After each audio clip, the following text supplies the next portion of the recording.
Billie Eilish was more than a star. She was a mirror, a reflection of every sad, beautiful, broken, angry teenager who ever screamed into a pillow and whispered back, "I'm fine." But Billie wasn't fine. Not really. Not for a long time. The world loved her music, her strange poetry, her haunting eyes that always looked like they'd just cried. And maybe they had, because behind the glow-in-the-dark stage lights, the oversized hoodies, and the sold-out tours was a girl. Just a girl. Made of soft things. Made of too many thoughts and too many secrets. There were nights when she couldn't sleep. Not because of the noise, but because of the silence. The kind that wraps around your chest like a vine and squeezes until your lungs forget how to breathe. And on one of those nights, Jesse Rutherford found her. He didn't knock. He didn't wait. He just walked into her dressing room, flashed that crooked smile, and said, "Your song made me cry. So I figured I owed you something back." She laughed. That was the first mistake. Jesse was the kind of guy who could convince you the sky was green if he smiled while saying it. He made you believe in second chances, even when he hadn't earned the first. At first, it was perfect. Late-night studio sessions, spontaneous road trips, matching tattoos, laughter in bedsheets, silence that felt safe. But soon, the silence grew teeth. He started ignoring her, then controlling her, then apologizing for controlling her, just long enough to do it again. He'd say, "I love you," right after making her feel worthless. He'd call her his muse, and then flirt with someone else 10 minutes later. The cycle became familiar, and familiarity is addictive. Until one day, he left. Through a text. No explanation. No goodbye. Just, "This isn't working. I need space. Don't make this harder." And just like that, everything Billie thought was real evaporated. She stopped singing for 3 months, didn't touch her guitar, didn't talk to Phineas, didn't eat for days at a time. She watched her cactus wilt in the window, didn't water it, didn't care. She wasn't Billie Eilish.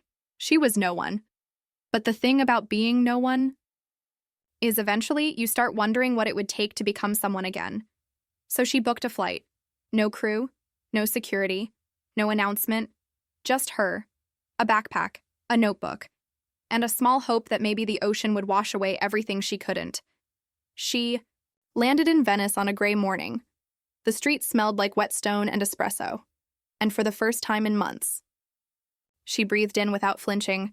She spent her first day just walking, taking photos she'd never post, listening to strangers argue in Italian, staring at windows where old women watered plants and cats slept like gods.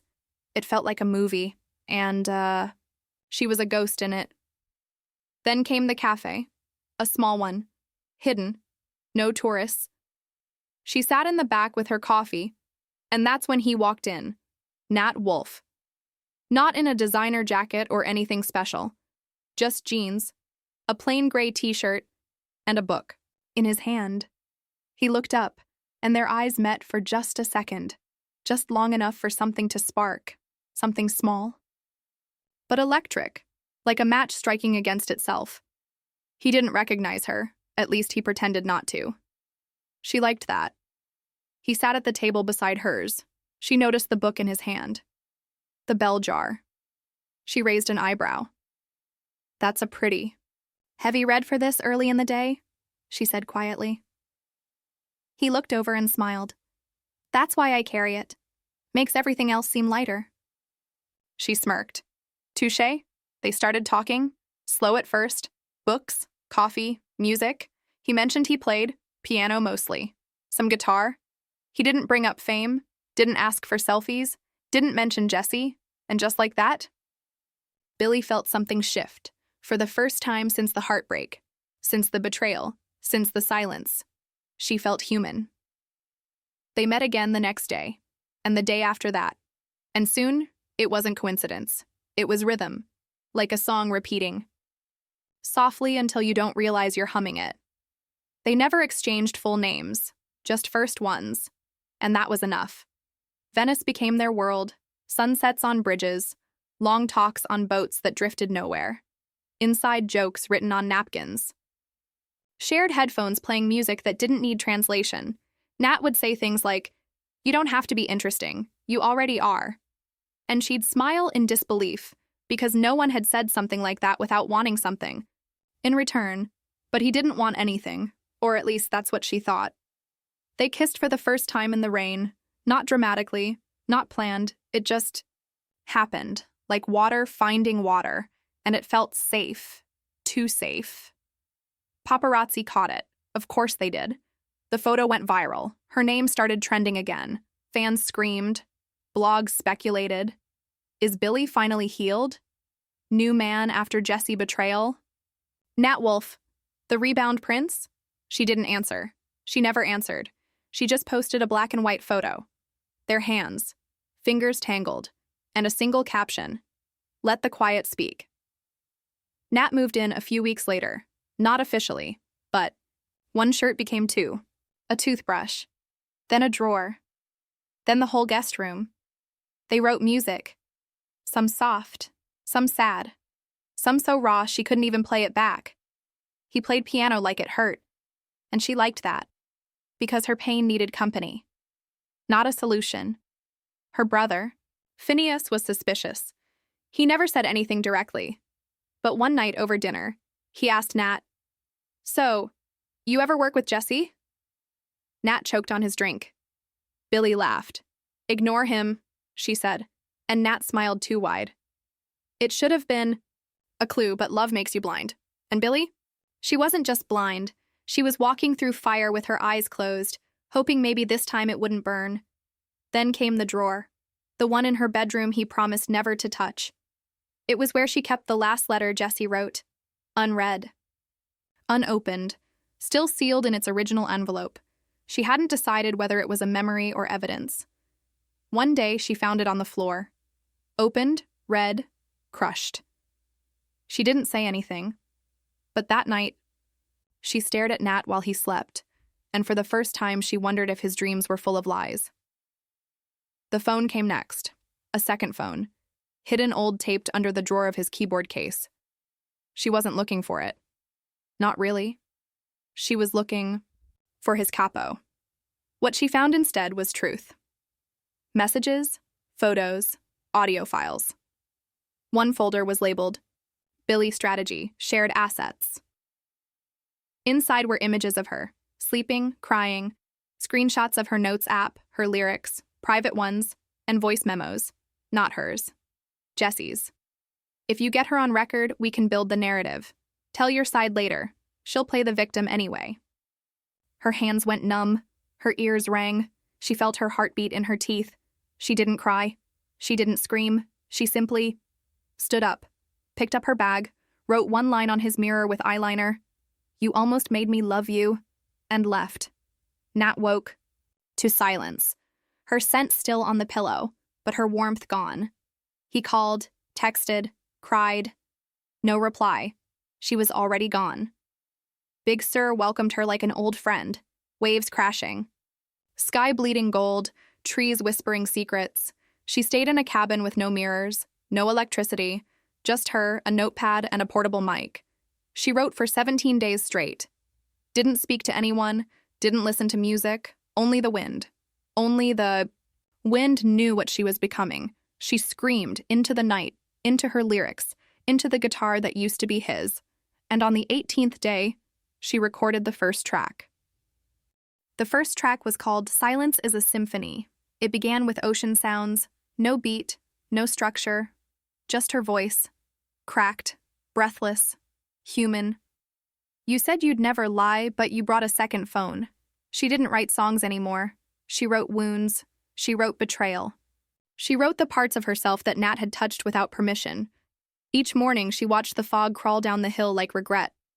Each night, she lit a single candle and sang until her throat burned. And when the candle died, she'd sit in the dark and whisper, "He didn't break me. He just reminded me why I build alone." 17 tracks, all written in the span of a month, all telling the same story, but from different wounds. Track 2, Coffee and cameras. You said the barista knew your name. You forgot the paparazzi knew mine. Track 5. Secondhand smoke. I breathed in your lies. Now every room smells like you. Track 9. The drawer. It wasn't the letter, it was that you opened it without asking. Track 13. Mouthful. Of mirrors. Every time I kissed you, I saw someone else looking back. Then came the interlude, a 2-minute recording of her footsteps walking away. No lyrics, just the slow crunch of leaves and the wind. Fans would later say it was the most powerful moment of the album, because sometimes walking away is louder than screaming. She returned to Los Angeles 2 weeks later. No PR, no press conference, just her and a flash drive. She handed it to Phineas. He listened, and when the last song ended, he said nothing, just hugged her. She broke down, but not from pain, from release. The album dropped 3 days later. Venom in Velvet. Midnight. No announcement, just one Instagram caption, "You watched me fall. Now hear me rise." The internet exploded. Over 50 million streams in 24 hours, reaction videos, breakdowns, covers. Everyone had an opinion, but no one had her experience. Nat tried to respond. He posted a story. Not everything is what it seems, then deleted it, then posted again. I loved her, still do. Then turned off his comments, then disappeared. Billie never addressed him. Not once. She didn't need to. Her music had already spoken, and it screamed louder than any scandal ever could. The Grammys came. She didn't even plan to go, but Phineas convinced her. "You wrote history," he said. "Now stand in it." She wore no makeup, a suit from a thrift store, no heels, just boots, black, scuffed, like her heart. She sat in the second row, head low, eyes steady. When they called her name, Album of the Year, the room roared. She walked to the stage slowly, held the mic like it was a matchstick, then said, "I was made of love once, but they tried to rewrite me in pain, so I rewrote myself in flames." The crowd stood. People cried. Even the host forgot to speak. Backstage, Nat watched from a green room no one had invited him to. He held his phone, replaying her speech over, and for the first time in his life, he felt small. The letter he wrote her, still folded, still unsent. It simply read, "I didn't mean to hurt you, but I did. And now I live in the silence you left behind." He never sent it. He never will. Because some stories don't end with redemption. Some just end. And Billie? She kept walking, right past the press, right past the flashbulbs, right into the night where she belonged. The night after the Grammys, Billie sat on the roof of her house, not in celebration, but in stillness. The stars above her looked like paper, holes punched through black velvet. She sipped mint tea, watched the streetlights flicker, listened to the soft click of a neighborhood cat on the fence. No music played, no voice memo, no melody, just her breath, finally. Even.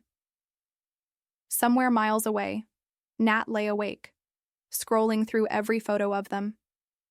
Rewatching the Venice video, remembering the way she used to trace her finger on his arm when she couldn't sleep. He thought about the moment he almost told her the truth, the moment he almost burned the phone. The messages, the plan, but almost wasn't enough, not with Billie. She never blocked his number, never replied either. Her silence was louder than rage, sharper than revenge. Weeks passed. She released a short film, entirely wordless, just her walking through a burning house. Each room was a memory, a hallway of shadow figures, a bedroom of mirrors that shattered when she looked in, and finally, a garden where she sat alone and bloomed. It premiered at Sundance. Standing ovation. People whispered, "It's not just music anymore, it's survival, it's resurrection." Billie toured again, but differently. No fireworks, no dancers, just her. A piano, a microphone, and candles. Lots of candles. She didn't sing to entertain. She sang to exhale, each lyric like therapy she'd invited strangers to witness, and they cried with her, sang with her, healed with her. One night in Paris, she paused before her final song, then said, "I used to think closure was something someone gave you, but it's not. It's what you write for yourself when no one else shows up." And then she sang. Her voice was deeper now. Older, not tired, but tempered, like steel in flame. She wasn't singing to prove anything. She was singing because she could. Nat never went to a show, but he watched every video. He never dated again. He said in an interview once, "Some loves are too big to replace, so you carry them, like guilt." The interviewer asked, "Do you regret what happened?" And Nat smiled painfully. "I regret everything that made her write that album, and I regret being part of it." Billie didn't respond to the interview. She was in Japan, recording vocals in a bamboo forest. The wind in the trees became the song's intro. She never looked back, only forward. Years passed. She won awards. She lost people. She kept singing. She kept rising. She kept choosing silence over headlines, peace over gossip, truth over performance. And one night, on her 33rd birthday, she wrote in a journal, "I don't hate Nat. I don't miss Jessie. I don't blame myself anymore. I just love what I became after everything fell apart." She closed the book, turned off the light, and went to bed without a single ache in her chest. Because some stories don't need revenge. Some stories just need time. And in the end, Billie Eilish didn't just survive. She rewrote what survival means. She turned betrayal into art, pain into poetry, silence into an anthem. And Nat, he'll always be a verse in her most powerful song, uncredited, unremembered, but never unheard.